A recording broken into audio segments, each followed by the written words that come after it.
Okay, this is Huey, and this is Huey's roadmap to success. Can you sit for me, buddy? It's like, as long as you got treats, I'm inclined to do just about anything you want. He's a very treat-motivated dog, which is good.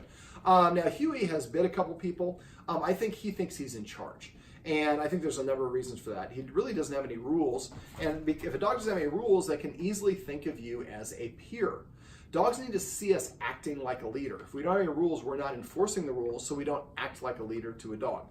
And additionally, he's a small dog, and he's got some energy.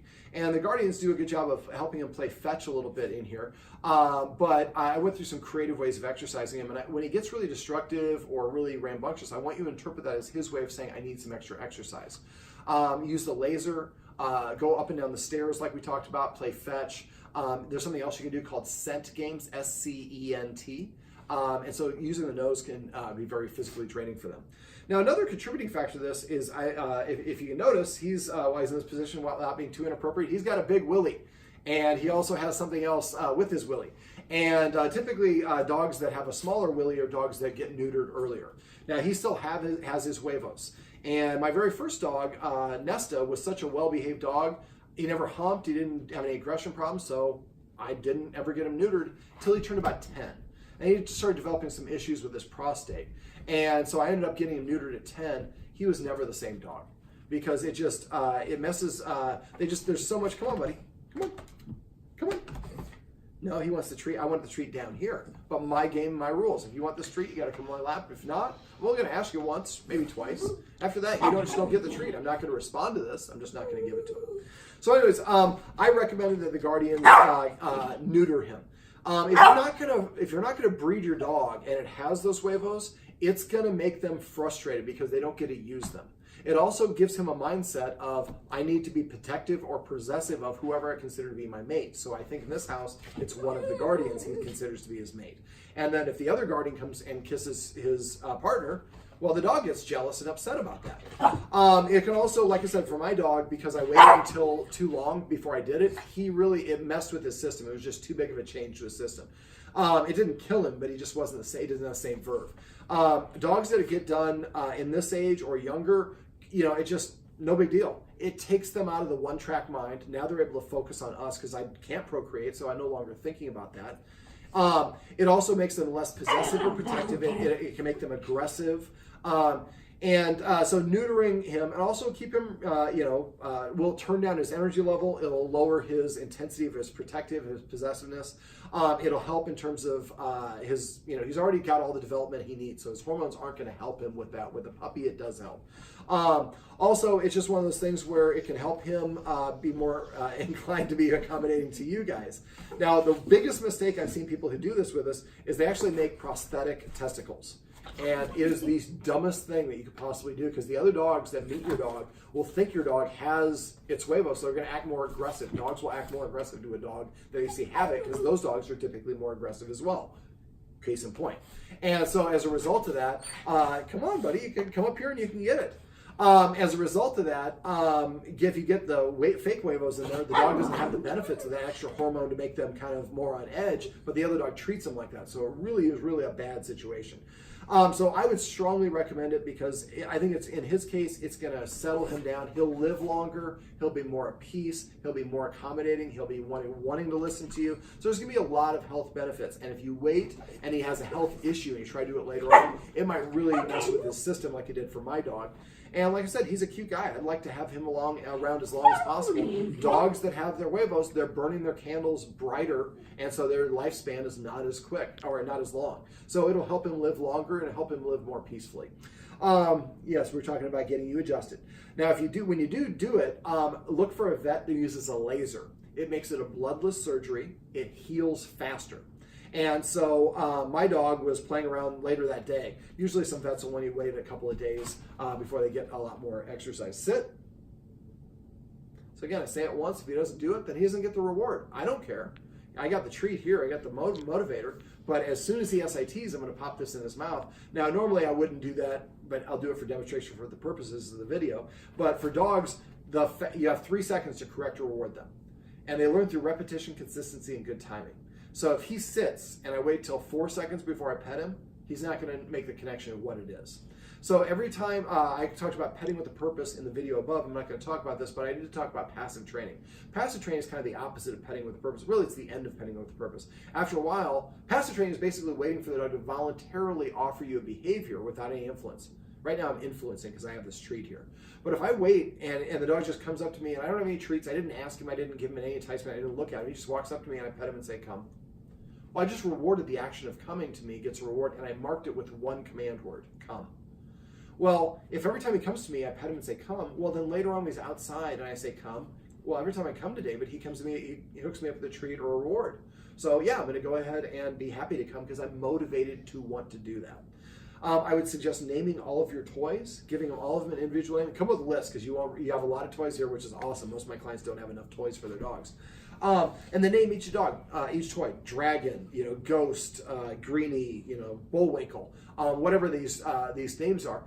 So now you're rewarding him when he proactively offers you the behaviors you want.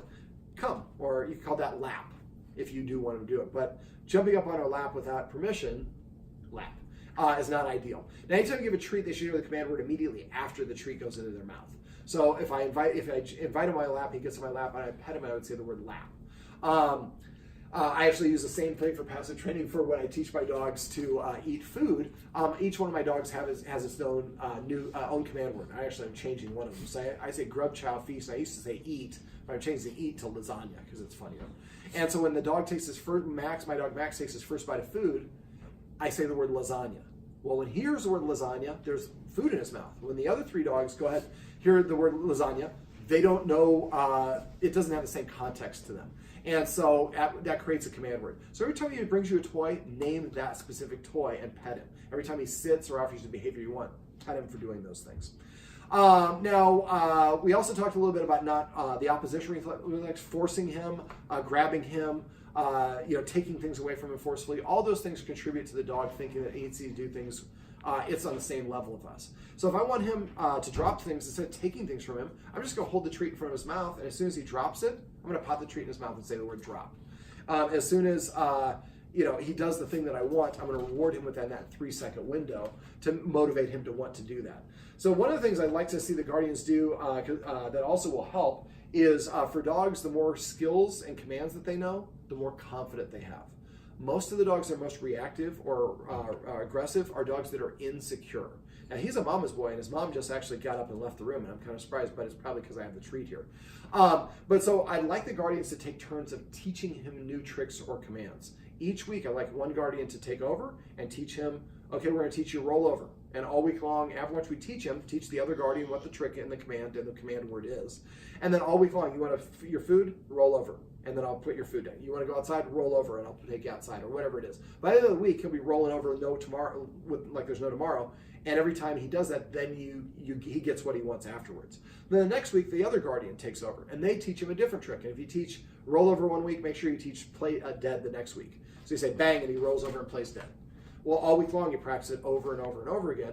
After a while, if you guys each take 4 tricks, at the end of 2 months, he'll have 8 new commands. I know he knows at least 2. So that puts him at the threshold of 10, which every dog should know at least 10 command words.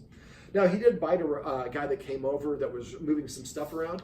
And so one of the things I always tell people is you can set your dog up for success. So if we're going to have a construction guy come over, or a cable guy, or whatever it is, set the dog up for success by exercising him ahead of time before the person comes over. He probably is going to need little bursts of exercise every 2 to 4 hours throughout the day. But again, if we have guests come over and we do the stairs 25 times, and then we give him 10 minutes to recover, and then the guest arrives, we took that top level of excess energy off, which can make it a lot easier for him to listen and want to listen, right? Yeah. So he kisses one of the guardians. Every time he kisses, use that passive training. Every time he kisses your face, call it kisses. But remember, you have to enforce those rules for 30 days or longer for him to start seeing you acting like a leader. And after a while, he get in the habit of doing that. So here's how you do drop. So he came over, he wanted me to play. Now what he likes to do is he likes to drop it and then drop it kind of far away, so I have to snatch it. Don't snatch it. When I go to pick it up, I pick it up very casually like this. I tell him to sit. And he's not SITing, so I'm not doing it. So I'm going to wait. And I'm just going to hold it here, and I would continue watching TV or carrying on my conversation or doing whatever it is I want to do. So as soon as he puts his butt down, I throw the object. So that's the reward. So I'm kind of creating a stick and carrot, not a stick because I don't like to use the stick part. I use the carrot. So if you drop, or as soon as you sit, I throw the ball or whatever the object is. After a while, he'll start bringing it to you, dropping it and sitting down because that's the rules that you've explained to him. The more that we enforce rules and structure, like I said, the more he sees us acting like a leader. The more we build up his confidence through teaching him new tricks and commands, the less reactive and fearful he gets. The less that he thinks that he has to protect or be possessive of us. I'd like you guys to play a little bit of hard to get, a little bit aloof. Like I said, ask him to do something or tell him, better yet, to do something one time. If he doesn't do it, then find something else to do and ignore him. Play a little hard to get so he's coming towards you, and that puts him in the follower's mindset as opposed to the leader's mindset. All right. Huey, I got one more treat for you, buddy. This is my buddy Huey. Sit. Sit. This is my buddy Huey, and this is his roadmap to success. Remember, everything you do trains your dog. Only sometimes you mean it. Right, Huey?